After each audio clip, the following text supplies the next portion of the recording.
Yo les gars, j'espère que vous allez bien. Aujourd'hui on se retrouve pour une nouvelle vidéo qui sera une vidéo comment augmenter sa moyenne, comment avoir une très bonne moyenne, voire une excellente moyenne. Je suis dans la F qui a quand même 17 de moyenne. Je suis vanté parce que je travaille aussi à côté, genre je fais pas rien.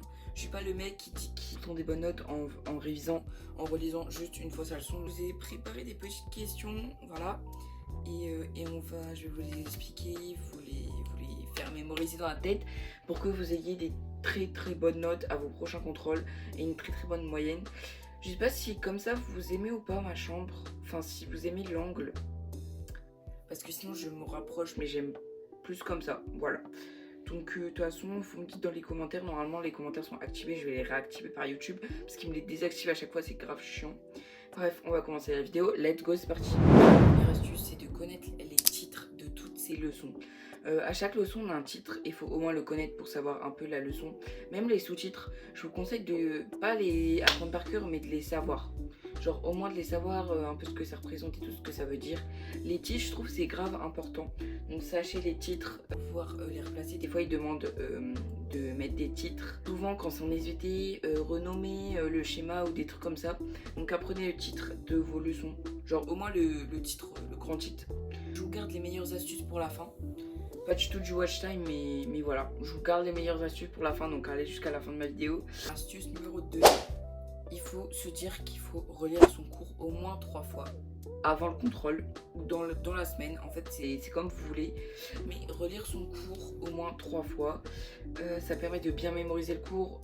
Par exemple, si vous posez des questions qu'il n'avait pas mis dans le contrat de révision. Parce que nous, on a des contrats de révision.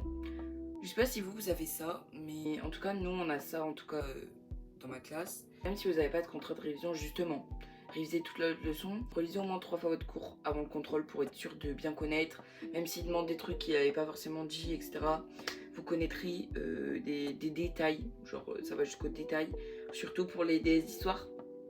Je vise vraiment l'histoire pour ça, vraiment. Les astuces au début, elles sont petites, parce que j'explique pas énormément, mais voilà. Astuce numéro 3, ce qu'il faut écouter en cours. Vraiment, je pense que c'est le plus important. On apprend 70% de notre cours en écoutant en cours. Donc tous ceux qui bavardent là, arrêtez. Parce que après vous vous plaignez que vous avez des mauvaises notes, mais arrêtez.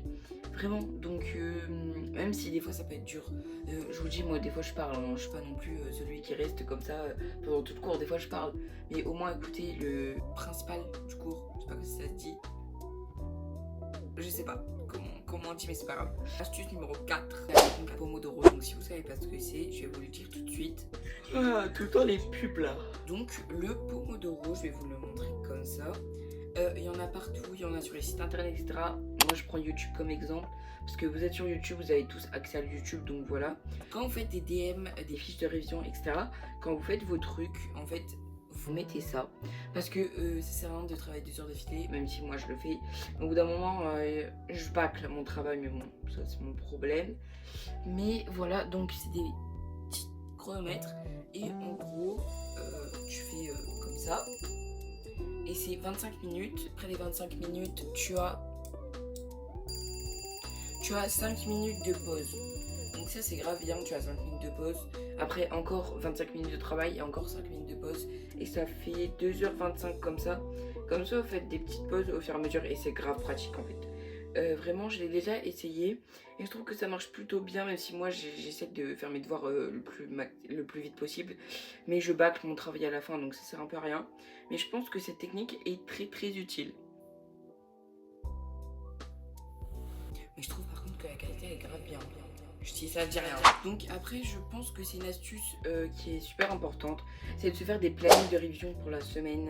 Quand vous avez beaucoup de contrôles c'est grave utile, mais quand vous avez juste un contrôle dans la semaine ça sert à rien. Mais je pense que tout le monde a au moins 2-3 contrôles dans la semaine, ou voire plus, ou voire énormément. Donc organisez un planning de révision. Donc vous faites votre semaine, donc vous organisez votre semaine et vous mettez lundi tel temps de révision et qu'est-ce que je révise, mardi qu'est-ce que je révise, quel temps de révision, etc. Et vous faites ça pour tous les jours. Ou alors il y a un jour où vous faites rien, genre par exemple le mercredi, où vous dites non, je fais pas de révision. Soit vous organisez vos révisions, soit vous organisez vos révisions et vos temps de travail. Par exemple DM, il n'y a pas d'autres trucs, DM, des questionnaires, etc. Mais ça reste dans les trucs DM. Donc voilà, vous organisez tout votre travail dans la semaine, du lundi au dimanche. Je pense que c'est grave bien de mettre samedi dimanche parce que les samedis dimanches on travaille dans tous les cas et vous pouvez rajouter au fur et à mesure parce que bah vous pouvez effacer et tout.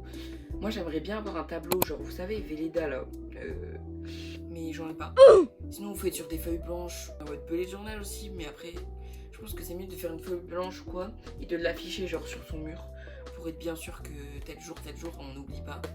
6e astuce, si je devrais vous conseiller une application, c'est Schoolmove. Si vous connaissez pas encore Schoolmove, c'est une application où tu peux réviser tous tes cours. Des fiches de révision préparées, il y a des exercices aussi. Il y a des quiz, donc ça c'est super bien pour vous entraîner.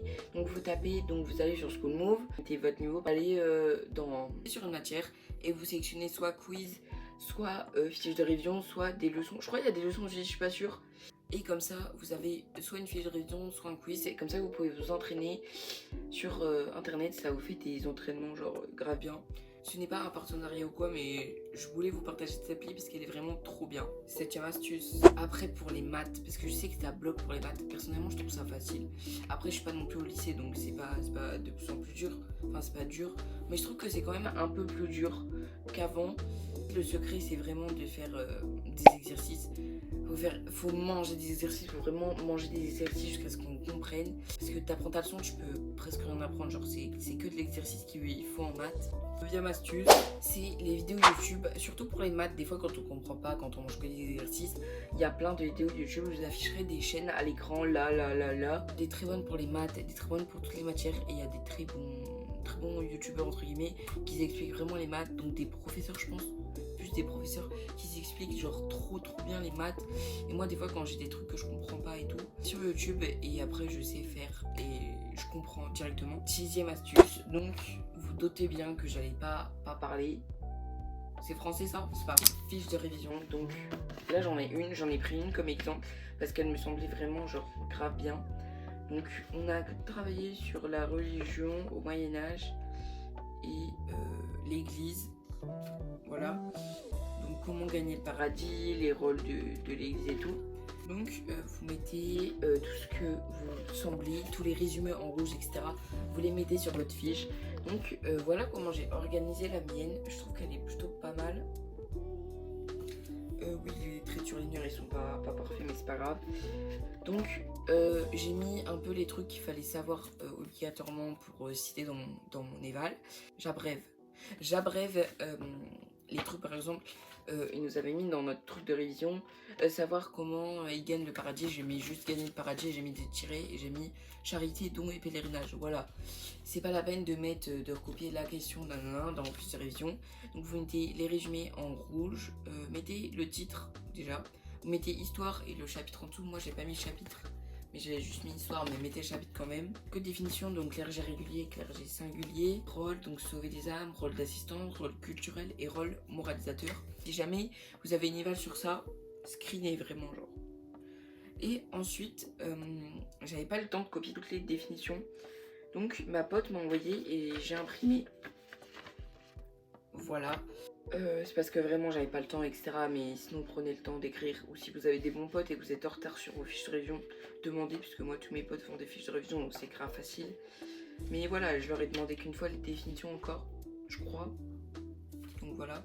Et des fois je leur demande d'envoyer la fiche et tout parce que je sais pas trop bien. Et on s'envoie nos fiches entre nous pour savoir ce qu'il faut réviser, etc. Parce que des fois c'est pas clair. Des fois faites des tableaux comme ça pour voir les différences de lieux, etc. Moi je fais ça pour les églises romanes. Les églises romanes, je crois, dis-moi si je dis pas de bêtises, et les églises gothiques, comme ça, sombre, petite ouverture, etc. Et là, souvent on a des schémas dans notre cahier. Je prends en photo avec mon téléphone, donc par exemple il y a mon cahier, je prends en photo comme ça, et j'imprime, et après je découpe le contour, et ça donne ça. Je pouvais pas les coller face à face, du coup ça donne ça, mais c'est pas grave, j'avais mon questionnaire. Et du coup voilà les petits schémas. J'espère vraiment qu'il y en a qui ont ça comme DS, comme ça je peux les aider. Mais voilà comment on fait un petit peu une fiche de révision. Mais de toute façon, je vous ferai bientôt un study with me #2. Voilà, où je ferai une fiche de révision avec vous. Parce que je vais pas faire comment faire une fiche de révision, parce que je vais vous expliquer un peu comment on faisait là. Et je vais pas refaire une vidéo pour expliquer ça. Mais je ferai un study with me, bien évidemment.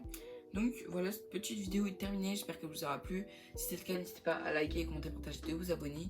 Et moi je vous dis à mercredi prochain parce que du coup, je me suis lancée à 2 vidéos par semaine. Ça va être dur mais je vais tenir le rythme.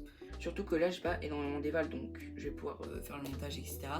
J'espère que cette petite vidéo vous aura plu, parce que la vidéo est pas très longue, mais je vous explique un peu tous les trucs. Donc voilà, je vous fais des gros bisous et je vous dis à mercredi prochain.